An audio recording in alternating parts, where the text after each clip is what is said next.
Salam sejahtera kepada semua pelajar. Kita akan sambung semula topik pembelajaran untuk tingkatan 3. Dan pada kali ini, topik yang akan Cikgu terangkan adalah 3.3, pembentukan negeri-negeri Melayu bersekutu, dan 3.4, pentadbiran negeri-negeri Melayu bersekutu. Topik kali ini terdapat di muka surat 74 sehingga 77 buku teks. Kita akan mulakan dengan topik 3.3 terlebih dahulu. Tapi sebelum itu, Cikgu ingin imbas semula apa yang Anda sudah belajar pada kelas yang lepas, yaitu 3.2 mengenai topik yang sangat panjang.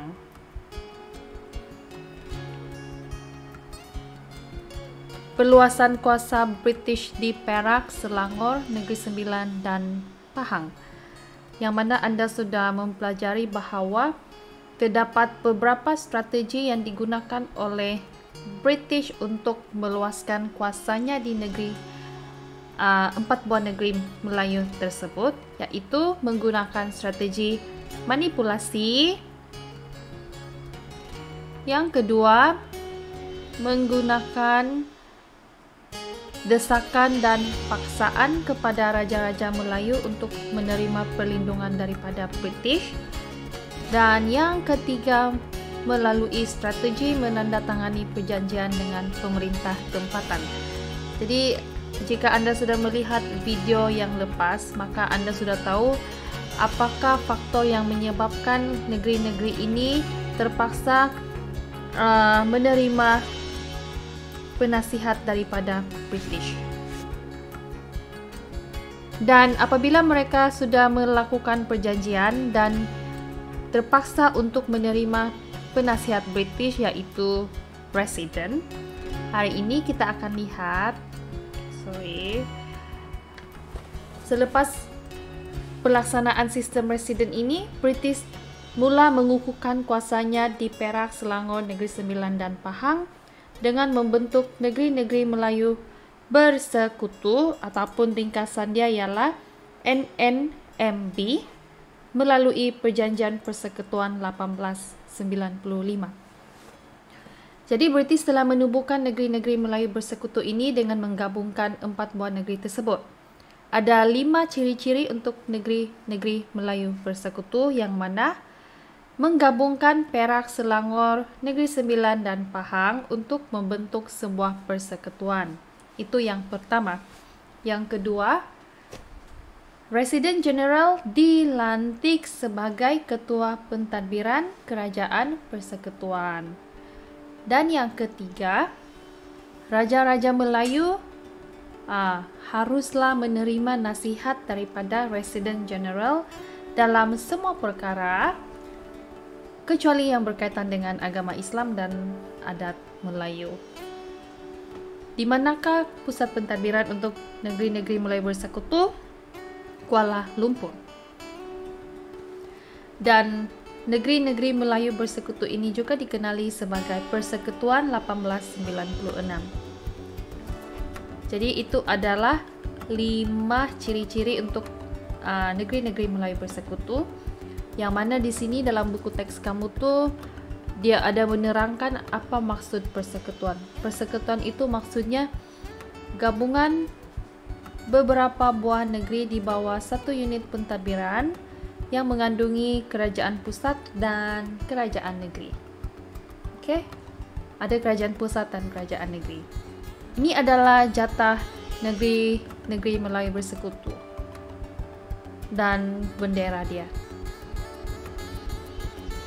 Ini bangunan Sultan Abdul Samad yang dibina dari tahun 1894 hingga tahun 1897 sebagai pejabat kerajaan negeri-negeri Melayu bersekutu.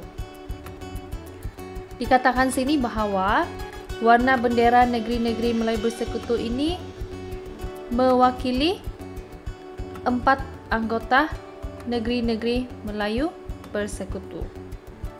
Putih, merah, kuning, dan hitam. Okey. Ada beberapa faktor kenapa British ingin menubuhkan negeri-negeri Melayu Bersekutu ini. Sebab utamanya ialah untuk memenuhi kepentingan British bagi mengatasi kelemahan sistem residen dan untuk menyeragamkan pentadbiran. Selain itu, menjamin keselamatan dan menangani masalah kewangan di negeri Pahang. Okey, tunggu sekejap.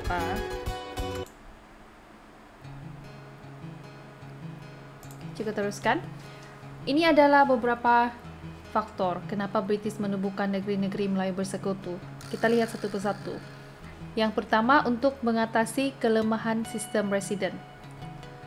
Apa kelemahan sistem residen ini? Kerana residen tidak diberikan garis panduan yang jelas untuk melaksanakan tugas. Selain itu, residen menjadi semakin berkuasa dalam Majlis Mesyuarat Negeri, manakala Raja dan Pembesar Melayu tidak berpuas hati kerana mereka kehilangan kuasa dalam pentadbiran dan juga kuasa dalam memungut cukai.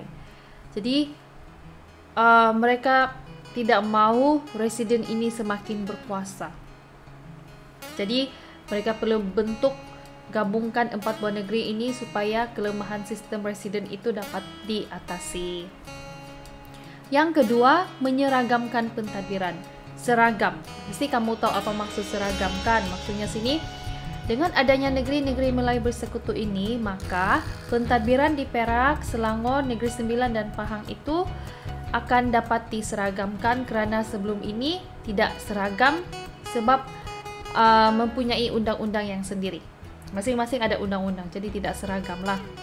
Selain daripada itu, kemajuan ekonomi antara negeri juga tidak seimbang. Maksudnya ada negeri yang lebih maju ekonominya, ada negeri yang kurang maju. Jadi mereka ingin seimbangkan kemajuan ekonomi tersebut. Dan yang ketiga, British memerlukan pentadbiran yang cekap dan seragam untuk memudahkan eksploitasi ekonomi. Maksudnya British mau lebih senang untuk dia mengaut keuntungan ekonomi di negeri-negeri itu. Sebab itu British mau seragamkan pentadbiran. Yang ketiga, menjamin keselamatan negeri. Okey, kenapa untuk menjamin keselamatan negeri? Kerana dengan adanya penggabungan ini, okey, kamu boleh lihat sini ya. Ini akan membolehkan negeri-negeri Melayu Bersekutu itu akan mempunyai pasukan keselamatan mereka yang sendiri. Dan ini akan dapat menjaga keamanan tanpa mengharapkan bantuan daripada luar. Dan faktor yang keempat, untuk menangani masalah kewangan di Pahang. Kenapa ingin menangani masalah kewangan? Dengan adanya gabungan negeri-negeri Melayu ini, yang lain itu lebih kaya, maka ini dapat membantu mengurangkan beban kewangan negeri Pahang. Oleh itu, 4 sebab inilah yang menyebabkan British telah membentuk negeri-negeri Melayu Bersekutu. Kalau kamu lihat sini kan, ini kenapa Pahang mempunyai masalah kewangan. Ini beban kewangan negeri Pahang. Pada tahun 1894, hasilnya lebih kurang 100.000, lebih lah. Tapi perbelanjaan mereka 200.000 lebih. Okey. Meningkat lagi pada tahun 1895. Oleh itu, British perlu menggabungkan 4 buah negeri ini supaya negeri yang lain itu, contohnya Perak, Selangor dan Negeri Sembilan ini, mereka dapat kurangkan beban kewangan negeri Pahang itulah. Diharapkan pelajar faham. Ini adalah 4 faktor. Okey. Itu faktor-faktor pembentukan. Kita lihat pula 3.4. Pentadbiran negeri-negeri Melayu Bersekutu. Seperti mana yang sudah cikgu katakan tadi, bahawa negeri-negeri Melayu Bersekutu ini diketuai oleh Presiden General.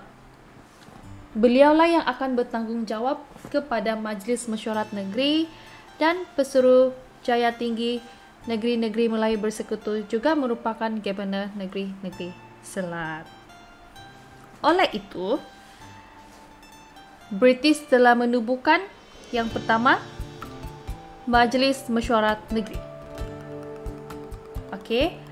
British tubuhkan Majlis Mesyuarat Negeri ini selepas berjaya campur tangan dalam pentadbiran Negeri Melayu tersebut, yang mana majlis ini dipengerusikan oleh Raja Melayu dan berperanan menggubal undang-undang serta membantu pentadbiran negeri. Namun, selepas pembentukan Negeri-Negeri Melayu Bersekutu ini, Majlis Mesyuarat Negeri ini tidak lagi berkuasa kerana kuasa perundangan itu sekarang terletak di tangan Residen Jeneral. Dan dari sudut pentadbiran, semua peranan Raja-Raja Melayu sebelum ini telah diambil alih oleh Residen Jeneral. Jadi kamu boleh nampakkan British telah mengambil alih pentadbiran. Maka kuasa Raja-Raja Melayu semakin terhakis, maksudnya semakin kurang, sebab mereka perlu menurut nasihat daripada Residen Jeneral ini dalam semua perkara pentadbiran, kecuali hal yang berkaitan dengan agama dan adat Melayu. Ini kamu boleh lihat struktur dia. Paling atas sekali ialah Pesuruhjaya Tinggi British, dialah yang ketua. Dan dibantu oleh Residen Jeneral yang berpusat di Kuala Lumpur. Dan di bawah Residen Jeneral itu barulah ada Majlis Mesyuarat Negeri Perak, Selangor, Negeri Sembilan, dan Negeri Pahang. Kalau kamu nampak gambar di sini, Frank Swettenham merupakan Residen Jeneral untuk Negeri-Negeri Melayu Bersekutu bermula daripada tahun 1896 sehingga 1900. Dan dia juga adalah Pesuruhjaya Tinggi untuk Negeri-Negeri Melayu Bersekutu bermula tahun 1901 sehingga 1903. Ini gambar. Okey, ini sorry ini buku teks digital ni memang dia ada tidak tally. Dia ada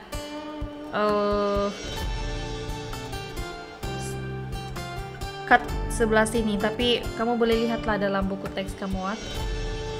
Yang pertama tadi British mengenai Majlis Mesyuarat Negeri. Yang kedua mengenai Majlis Mesyuarat Persekutuan. Pada tahun 1909, British telah menandatangani perjanjian dengan Raja-Raja Melayu bagi menubuhkan Majlis Mesyuarat Persekutuan ini. Apakah tujuan penubuhan Majlis Mesyuarat Persekutuan? Untuk meluluskan undang-undang, sebarang undang-undang di Negeri-Negeri Melayu Bersekutu. Sama juga ketua dia ialah Pesuruhjaya Tinggi British sebagai pengerusi, dibantu oleh Residen Jeneral, dan di bawahnya ada 4 orang Raja Melayu, 4 orang Residen, dan 4 ahli tidak rasmi, iaitu 3 dari Eropah, 1 Cina. Kenapa British menubuhkan Majlis Mesyuarat Persekutuan ini? Supaya memberikan ruang kepada British untuk mengawal undang-undang dan kewangan negeri. Selain daripada itu, memberikan kuasa pentadbiran kepada Pesuruhjaya Tinggi British. Jadi, ini telah menyebabkan Raja-Raja Melayu tu tidak ada kewibawaannya sudah. Mereka hanya diletakkan sebagai diorang ahli biasa sajalah dalam majlis tersebut. Dan dengan adanya Majlis Mesyuarat Persekutuan ini, maka mereka telah membentuk Durbar.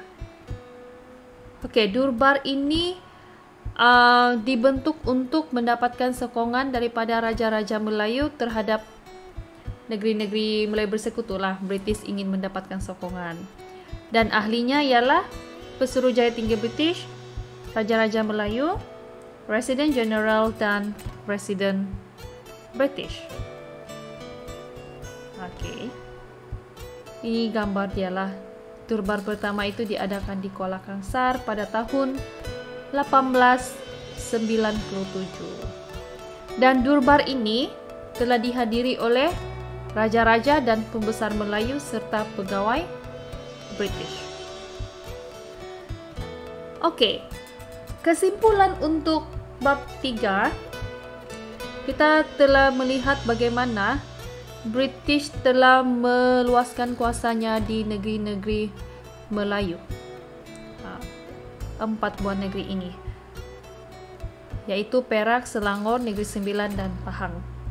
Dan selepas British meluaskan kuasa di 4 buah negeri ini, British telah melakukan pembaharuan sistem pemerintahan di negeri tersebut, yang mana British telah memperkenalkan sistem residen.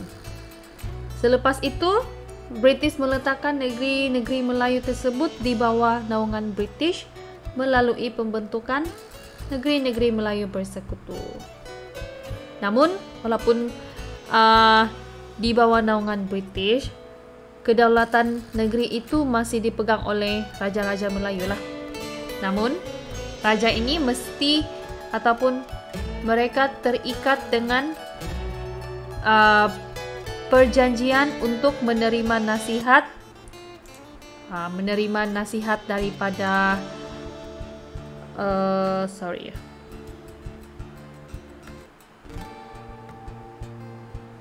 daripada British. Dan ini memperlihatkan bagaimana kewibawaan raja-raja Melayu itu telah terhakis. Maksudnya sini kan kuasa mereka sebagai raja Melayu itu telah berkurang sebab mereka perlu menerima nasihat kan daripada British. Apa yang kita boleh belajar untuk hari ini? Kita haruslah mempertahankan apa yang kita ada. Jangan jadi seperti apa yang berlaku masa ini. Masa kita belajar bab 3 ni lah, kita harus sentiasa berwaspada dengan nasir luar, kerana kita tidak tahu mereka ini sebenarnya ingin mengambil kesempatan. Pertahankan kedaulatan yang kita ada pada masa ini, supaya perkara yang telah berlaku pada masa dahulu itu tidak akan berulang semula.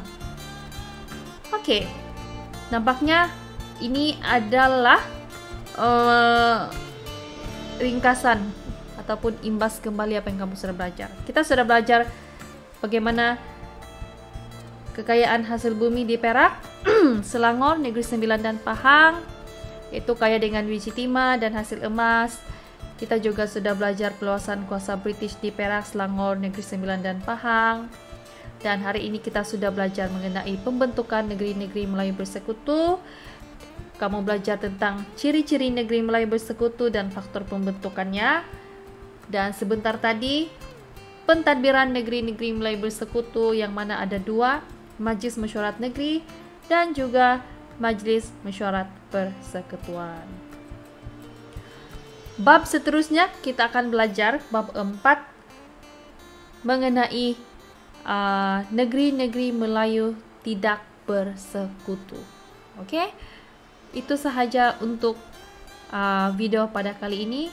Terima kasih kerana anda sudah meluangkan masa. Sekian dan terima kasih.